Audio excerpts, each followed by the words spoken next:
Bueno, buenas tardes. Les voy a presentar una ponencia que radica en torno a la guerra maya, pero una guerra desde una perspectiva regional. No lo va a tratar sobre las grandes batallas, por ejemplo, de sitios como Tikal, Calakmul o Palenque. La presente ponencia se va a enfocar en torno a una región que se conoce como el Valle de Dolores y de Sacul, que es en el sureste de las tierras bajas mayas, lo que ahora sería la frontera entre Guatemala y Belice. Bueno, antes de comenzar, se va a partir esta ponencia utilizando la epigrafía, pero la epigrafía tiene que ser vista como una herramienta utilizada dentro de la teoría de la escritura. Esta última como un marco teórico que nos sirve para comparar los diversos sistemas de escritura, principalmente tanto en su estructura morfológica, sintáctica, como fonológica. Bueno, la epigrafía maya ha avanzado mucho en los últimos años. Ya se suele pensar que está muy atrasada o se ha quedado estancada, pero esa es una visión de los 90s, ¿no? Ya debemos trascender de la mera lectura y transcripción de un texto a cosas de mayor profundidad, como los recursos literarios, de los cuales son abundantes en los textos jeroglíficos, como por ejemplo las metáforas, difrasismos, quiasmos, hipérboles, así como el análisis del discurso, es decir, cotejar las distintas visiones que diversas dinastías nos dan sobre algún acontecimiento, la paleografía analítica, que es ver las variantes y cambios que los grafemas van sufriendo, ya sea en un marco sincrónico como diacrónico, y la escritura, bueno, vista como historia cultural, esto es, los procesos y sujetos que participan en la creación de estos textos. A su vez, para entender la particularidad que sucede en el sureste de las tierras bajas mayas, voy a partir de dos modelos teóricos para entender la organización política. Por un lado, el modelo dinámico de Joyce Marcus, el cual nos dice que la formación y fragmentación de las entidades políticas mayas ocurre cuando ciertas provincias son absorbidas eventualmente por otras mayores, pero estas rompen sus relaciones. Al suceder esto, estas entidades que se han independizado mantienen ciertos elementos de poder que fueron trasladados de la otra entidad de la cual parte. Por ejemplo, este modelo se da con dinastías que son descentralizadas, ¿no? Se da la emulación de estos centros políticos mayores, por ejemplo, la concepción de la soberanía divina es un ejemplo de estos, y algo importante de este modelo, y que quiero que tengan en mente, es que se da una innovación. La innovación y el cambio son más visibles en las provincias o en estos estados secundarios que en los grandes centros políticos. Por el otro lado, el otro modelo es el estado segmentario propuesto por Juan Pedro Laporte, otrora estudiante de licenciatura y de maestría aquí en la ENA, y que formaría una gran cantidad de estudiantes, arqueólogos en Guatemala. Bueno, propone algo muy similar, pero visto más desde la arqueología. Bueno, nos dice que la formación social, política y económica es descentralizada, se da una organización en la que existen múltiples núcleos regionales, y el control de los recursos económicos por parte de un centro es limitado debido a que áreas subsidiarias también exhiben poder. Bueno, aquí está Juan Pedro Laporte, que murió hace 3 años. Bueno, este es el área en el cual se va a enfocar la presente exposición, como les decía, muy cercana a la actual frontera entre Guatemala y Belice. Bueno, antes de explicarle estas dinámicas políticas y bélicas del sureste, es necesario darles un panorama general del contexto político en las tierras bajas mayas, sobre todo, bueno, para aquellos que no estén familiarizados. En el clásico temprano, aproximadamente desde el 250 después de nuestra era, Tikal va a surgir como una potencia muy importante de las tierras bajas. Esta importancia se va a acrecentar debido a que en el año 378 llegan a Tikal y a otras partes del Petén central una comitiva de teotihuacanos, los cuales van a suplantar a la dinastía que se encontraba en Tikal e imponer una nueva. Por ejemplo, este es el primer gobernante de la nueva dinastía que llega, que es el Yash-Nun-Ahin.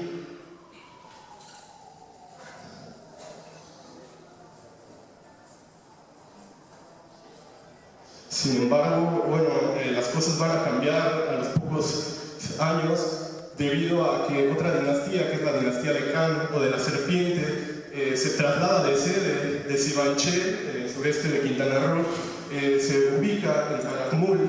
Durante este proceso, que es aproximadamente entre 560 y el 610, la influencia de Kan, de la dinastía de la Serpiente, es sumamente poderosa e empieza a absorber centros que en otro momento estaban bajo la influencia y dominio de Tikal. Por ejemplo, podemos ver cómo todas estas áreas empieza la dinastía de Kan a inmiscuirse por medio de matrimonios, de alianzas matrimoniales y de guerras. Un caso particular que nos interesa ahorita es el de Caracol, el cual se encontraba bajo la influencia de Tikal, pero que en este monumento, el altar 21 de Caracol, pues nos dice muchas cosas muy importantes. Por ejemplo, en el año de 553, Huachancahuil, gobernante de Tikal, auspicia el acceso al trono de Yaxauhpequinich II, gobernante de Caracol. Sin embargo, para el año 556, vemos cómo la influencia de Tikal, de Calakmul, se está sintiendo debido a que Tikal tiene que hacer una guerra, un ataque a la ciudad de Caracol. Sin embargo, 6 años después, para el 562, Caracol realiza una guerra estrella contra Tikal, que es muy devastadora y la cual muy posiblemente haya sido bajo la protección de la dinastía de Kan, ¿no? Se piensa que fue este personaje el que auspició esta guerra, el cual en el año de 599 realizaría un incendio sobre Palenque. Sin embargo, un siglo después las cosas van a cambiar, ya que Yaxauhpequinich, gobernante de Tikal, pues le inflige una guerra estrella a Calakmul, una guerra la cual va a cambiar el panorama político. Aquí tenemos al cautivo Yugnon Ichakak. Su padre, llamado Yugnon Chen, fue uno de los gobernantes más importantes y más poderosos que existieron, debido a que de aproximadamente 80 guerras que se han identificado que realizó este Cukulajao, ninguna la perdió, pero quien sí sería subyugado sería su hijo para el 695. Por ejemplo, el Dintel 4 de Tikal nos menciona que para el año 744 Naranjo recibe una guerra estrella por parte de Tikal. Naranjo se encontraba hasta antes de esta guerra bajo la influencia de Calakmul como de Caracol. Bueno, en el Dintel vemos que el gobernante está tomando la deidad patrona de Naranjo en un palanquín y es retirada de la ciudad, del centro ceremonial de Naranjo. Bueno, con este breve panorama general, pues tenemos para finales del Clásico Tardío pues una serie de dinastías y de ciudades sumamente fragmentadas. Calakmul pierde su hegemonía, aunque Tikal empieza a recuperar ciertas zonas de influencia que tenía, ya no va a ser lo mismo, debido a que para esta época hay procesos internos muy violentos de guerras internas en las mismas dinastías. Esto pues, se puede apreciar tanto en la región de Usumacinta como en el Petén, en el Xbatún, en el Valle del Motagua, Naranjo y Caracol van a estar en constante guerra. Sin embargo, para esta época, en las montañas mayas, que es como se le conoce a esta región, va a surgir una época de esplendor que no había existido hasta el momento en esta zona. Esta es la zona a la cual, bueno, expondré y diré las particularidades de la dinámica política. Lo importante de esta zona es su ubicación geográfica. Pueden ver que es, el sitio, bueno, de Sacul, Ucanal, como Ixcún, se encuentran al lado de un río muy importante que es el río Mopán, y además alrededor de toda una red fluvial muy grande que conecta desde el Usumacinta hasta el Caribe. El río Belice, pues sus afluentes, uno de ellos va a ser el río Chiquibul, el otro el río Mopán, el cual a la vez se va a transformar en el río Salsipuedes, pero este es el afluente que nos interesa, donde, bueno, se encontraba Ucanal al norte, y en la parte sur, pues Sacul, Ixcún, Ixtontón e Ixutz, que son sitios que adquieren mucha importancia para esta época. Bueno, las características que estos sitios empiezan a tener a partir del 760, ya que antes del Clásico Tardío era pues una zona que habitaba poco poblada, sin construcción urbana notable y principalmente asentada sobre cerros, ya que es una región montañosa. Sin embargo, bueno, podemos decir que las principales características es que había 4 entidades rectoras, como estados segmentarios, empleando el término de Juan Pedro Laporte, con regiones subsidiarias, que es el caso de Ixcún, Sacul, Ixutz e Ixtontón, y las cuales entran en un esplendor mientras las demás dinastías están en decadencia. Son focos satélites para el comercio por su misma ubicación geográfica. El comercio tanto en un eje norte-sur como oeste-este. El norte-sur conectaría el río Izabal y el Motagua con el Petén, y el este con el oeste, el mar Caribe con la región del Petexpatún y el río de la Pasión y el Usumacinta. Las principales materias que comerciaban o que controlaban eran la hematita, la pirita, el pedernal y los árboles de pino para las teas, ya que en esta zona hay muchas cuevas que fueron utilizadas para rituales. Hacia finales del Clásico Tardío entran a la tradición de las tierras bajas mayas. Esto se hace presente debido a que empiezan las construcciones urbanas, parten de un complejo que se conoce como estructuras Grupo E o complejos de conmemoración astronómica, que en el área maya aparecen en el preclásico tardío, pero es muy interesante que hasta el clásico tardío estos grupos utilicen estas estructuras como centros rectores de su ciudad. Sin embargo, van a ser suplantadas casi antes del clásico terminal por las acrópolis como puntos de importancia. Sobre estas acrópolis van a ser construidas grupos triádicos, lo cual a la vez es sumamente interesante porque es una característica arquitectónica que aparece en el preclásico tardío, y salvo algunas zonas del este de las tierras bajas mayas como Naranjo o Nagüe, durante el clásico van a presentar este tipo de estructuras triádicas. La introducción de la escritura jeroglífica, pero de tradición de tierras bajas, va a tener una duración de 50 años, del 760 al 810. En los casos de Ixcún y Sacul comparten a las mismas deidades patronas, unas deidades conocidas como dioses remeros, y es importante el contacto que estas ciudades, estas dinastías tienen con otras de mayor importancia de las tierras bajas mayas. Por ejemplo, el caso de Sacul con Ucanal, Caracol, Naranjo y Buenavista del Cayo, el caso de Ixcún con Tubal y San José de Motul. Bueno, ahora les voy a ejemplificar esto. Por ejemplo, estos son algunos de los grupos E que se construyeron como eje nodular de la ciudad. En este caso podemos ver el de Ixcún. Bueno, el grupo E se conforma de dos estructuras.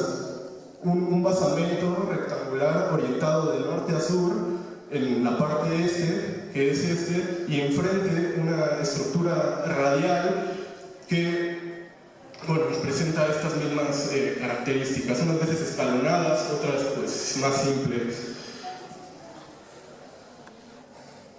Durante la transición del clásico tardío al clásico terminal de los grupos C, el punto principal de la élite se traslada hacia las acrópolis y las construcciones de estas mismas.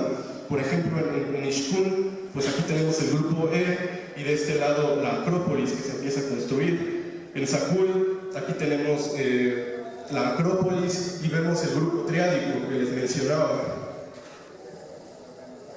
Y hay otro ejemplo de grupo triádico que, bueno, en el caso de Ishtontón, las modificaciones que sufre del clásico tardío al clásico terminal. Y Naranjo, que es uno de los pocos sitios de tradición de tierras bajas que mantiene este tipo de estructuras triádicas. Tenemos las fases del clásico tardío en la acrópolis principal de Naranjo.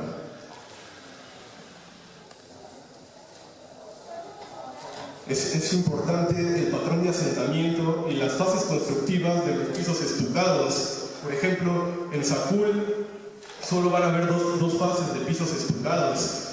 La primera hacia el 760, que es cuando se construye el grupo E y un par de estelas, de las cuales una ahorita les platicaré.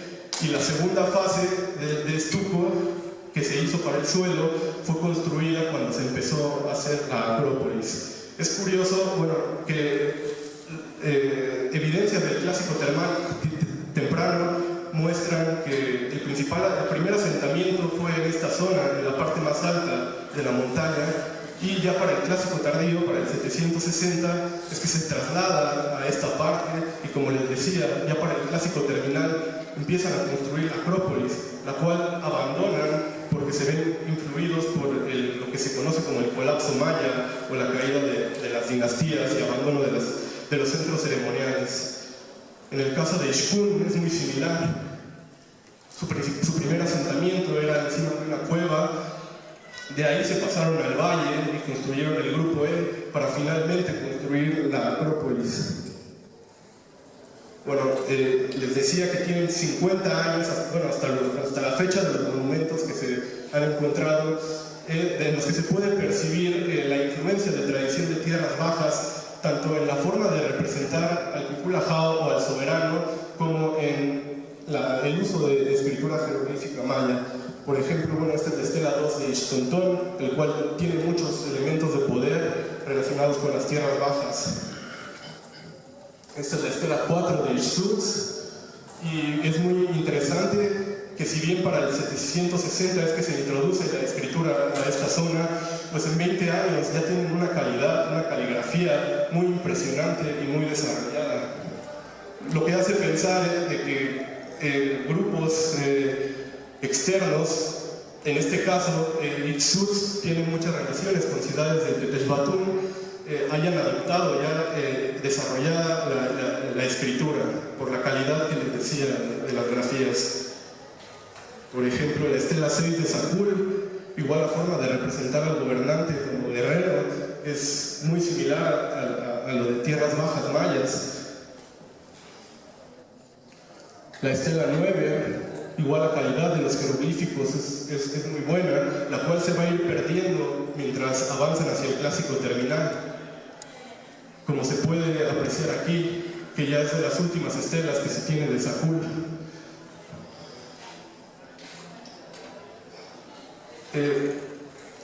Otro elemento que nos permite identificar las relaciones que tanto Ishkun como Sakul empiezan a tener con otras dinastías es porque se han encontrado cerámica pues muy elaborada y de otros gobernantes y de otras dinastías en estos sitios, lo que habla de los intercambios que existían entre estas dinastías, lo cual es una práctica muy bien conocida, que un gobernante le diera una cerámica como regalo a otro. Por ejemplo, esta se encontró en Sakul. Bueno, el texto nos menciona que era una vasija para beber cacao del gobernante de Naranjo, pero aparece, les digo, en Sakul. Por ejemplo, esta otra posiblemente por el estilo, provenga ya sea o de Buenavista del Valle, en Belice o de Jolmul. Por ejemplo, en el caso de Ixtún, igual el formato de representación iconográfica es muy idéntico al que aparece en muchas zonas al norte del este de las Tierras Bajas o del mismo Petexbatún, el cual es el gobernante encima del cautivo. Por ejemplo, otra estela, la estela 5 de Ixcún, que ya es de las últimas, hacia el 800. En el caso de Ixcún es distinto al de Sacul, ya que en Ixcún sí elaboraron cerámica de esta ciudad. La cerámica de esta zona es muy sencilla y sin engobes, pero en esta época pues se ve cuál es el grado de importancia que empiezan a fabricar sus propias cerámicas ya con engobe y policromía. Esta es otra de Ixcún.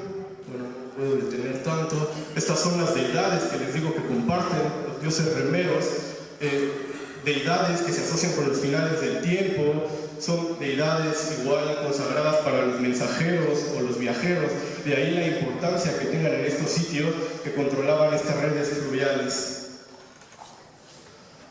Esa es la zona. A partir de 3 monumentos quiero ejemplificar una guerra que se suscitó hacia el 780 después de nuestra era. Esta estela, la estela 1 de Sacul, nos menciona que en el año de 761 fue que se erigió esta estela, fue esparcido opal o resina sobre las imágenes del Huachac, Chapac, Siquín, Quini, Chacao, que es el nombre completo de la deidad solar maya, y de los dioses remeros, lo cual fue realizado por el gobernante de este sitio, Chillel Jajná. Es curioso que entre sus títulos utilice uno que es el Señor de los 4 Pedernales, lo cual tenga mucho que ver con el comercio del pedernal que había en esta zona. Lo interesante es que se remonta a 4 meses antes de esta fecha, en donde dice que el gobernante subió al trono por auspicios de Itzamnaj Baklan, gobernante de Uganal. La estela 2 nos menciona la siguiente fase de este evento. La estela es erigida el 10 de mayo de 780 y nos menciona 2 eventos principales. El primero, que es el rojo, es que el 21 de diciembre de 779 la ciudad de Sacul fue incendiada por Ixcún. Después nos menciona una serie de ceremonias que se realizaron hasta que 4 meses después la ciudad de Ucanal es incendiada. Como veíamos en el texto anterior, desde hace 20 años había estrechas relaciones entre Ucanal y Sacul. Entonces es muy posible que al ser incendiada Sacul, Ucanal interveniera, pero a la vez fue incendiada a los 4 meses. Bueno, las principales formas de guerra que están plasmadas en la escritura pues son estas 4. Jubuy, que significa derribar, que era más bien para los ejércitos. Chac, decapitar, podía ser decapitar a un gobernante o a una ciudad, se utilizaba de forma metafórica. Y que es la forma de guerra más importante, la guerra estrella. Y la otra, la que nos interesa, es el incendio de las ciudades. Por ejemplo, en la zona oriental de las Tierras Bajas era una práctica común de guerra y de controlar esa área. Por ejemplo, en la estela 23 se menciona que Naranjo incendió Yaxha. En la estela 22, Vital es incendiado, así como Tubal. La última etapa del conflicto nos lo da la estela 1 de Ixcún, la cual es erigida en 790. Y en esta estela se menciona que el mismo gobernante que aparecía desde el 760 todavía continúa con vida, Chillel Jajná. Sin embargo, el otro gobernante ya no es el mismo. A este se le conoce como Conejo Cahuil debido a que no se ha descifrado su nombre. Lo interesante es que esta alianza que se realiza 10 años después de la guerra se hace bajo la supervisión de los dioses remeros, que son las deidades patronas de estos ambos sitios. Además, otra forma de entablar las alianzas es la toma de cautivos, ¿no?, que hacen. Por ejemplo, las cuevas de Nakhnich, al sureste de Sakul, nos muestran cómo Sakul, ya para el clásico, ya finales del clásico tardío, tiene una importancia tal que incluso un general de Caracol se ve supeditado, subordinado ante el gobernante de Sakul. Nos menciona que se realizó un ritual relacionado con el fuego dentro de la cueva misma de Nakhnich, realizado por Tumyol Kiknich de Caracol. Es este general de esta dinastía que les digo, pero lo importante es que nos dice que fue ordenado por Chak Bahlam Tok, que es un gobernante, es el último gobernante del que se tiene noticias de Sakul. Sin embargo, también este monumento, el altar 23 de Caracol, nos da otra pista para ver las relaciones ahora en el caso de Ucanal con Caracol, ya que el mismo general que les mencionaba, Tumyol Kiknich, captura al rey, al gobernante de Ucanal, al cual aparece aquí como cautivo, y a otro de un sitio que se llama Vital. Entonces, pues podemos ver cómo van cambiando de manera muy abrupta las relaciones políticas. Sin embargo, 20 años después de esta captura, el siguiente gobernante de Caracol, Inish Tobil Yopat, aparece en este altar junto al gobernante siguiente, al anterior de Ucanal, el cual se llama Papamil. Pero sin embargo, pues notamos una gran diferencia entre cómo es representado el anterior gobernante como cautivo y cómo 20 años después aparecen casi al tú por tú. Entonces, para concluir, lo que quería mostrarles es de que la guerra en el ámbito maya no se puede generalizar, sino que lo que se suele llamar colapso maya no es algo homogéneo, sino que cada región tiene sus particularidades, además de que cronológicamente son en momentos distintos.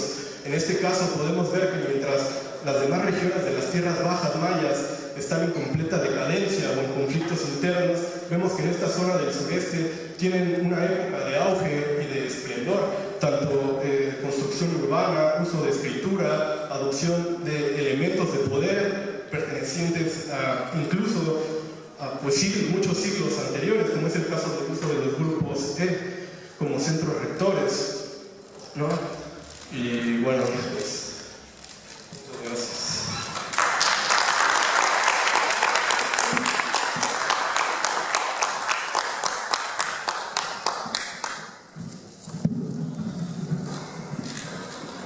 Bueno, pues vamos a pasar con la ronda de comentarios y preguntas.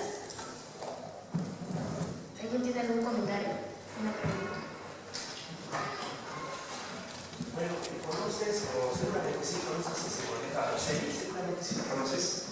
Que ya ves que es su tesis doctoral sobre el Intel 3, ¿no?, de Tikal. Y precisamente ahí también, bueno, hizo muy interesante tesis también, bueno, ella es un pintor de bibliográfico, pero se apoya en un texto precisamente de los tableros que le ayudó mucho Peter Birol.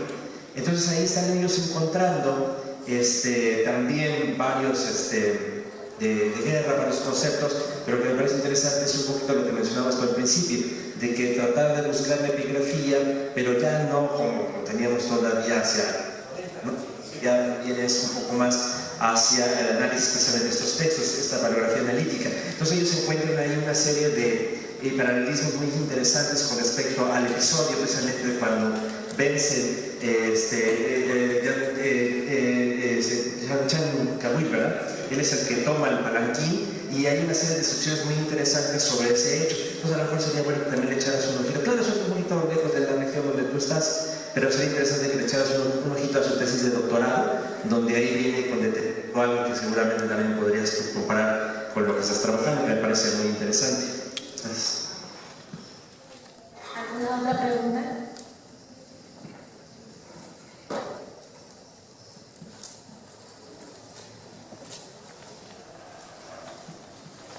Gracias. Bueno, primero quiero felicitarte, me gustó mucho tu ponencia Y con lo que mencionabas al final con respecto a lo del colapso maya, bueno, yo recuerdo que tomé clase con este Tomás Pérez Suárez, discurso de los investigadores norteamericanos. En realidad se habla de una peregrinación. Yo recuerdo de un texto de Ernesto Vargas Pacheco posterior, o sea, el posclásico, donde habla de la peregrinación de los Itzáes, donde menciona también una geografía sagrada donde se van moviendo por los 4 puntos, ¿no? De la Jole a Mayapán. Entonces quisiera saber si, bueno, si sabemos, tú explicaste que cada lugar tiene una particularidad, ¿no? Estoy de acuerdo. Pero mi pregunta es si se puede rastrear esta peregrinación en la epigrafía. Sí, sí se puede. De hecho, además de los conflictos internos que hay en las diversas dinastías, en esta misma región, pero bueno, por el tiempo no pude incluir otros sitios que son en el Bajo Mopán, es decir, donde el río Belice se expande, se ramifica.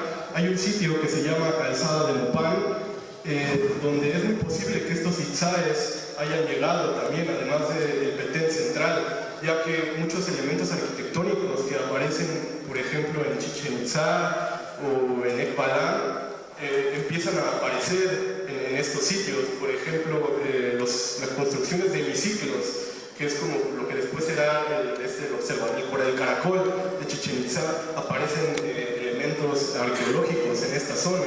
Además, pues en algunos textos, pero eso ya es del clásico terminal, se encuentra la presencia de, por ejemplo, era un nombre muy común que utilizaron los dinastas en esta época, era el de Chanek, que será un nombre muy común que hasta la conquista de los Itzáes en 1679, si no estoy mal, todavía ¿no? Continúa. Entonces, pues sí, epigráficamente se puede rastrear esta importancia de estas invasiones que hacen los Itzáes.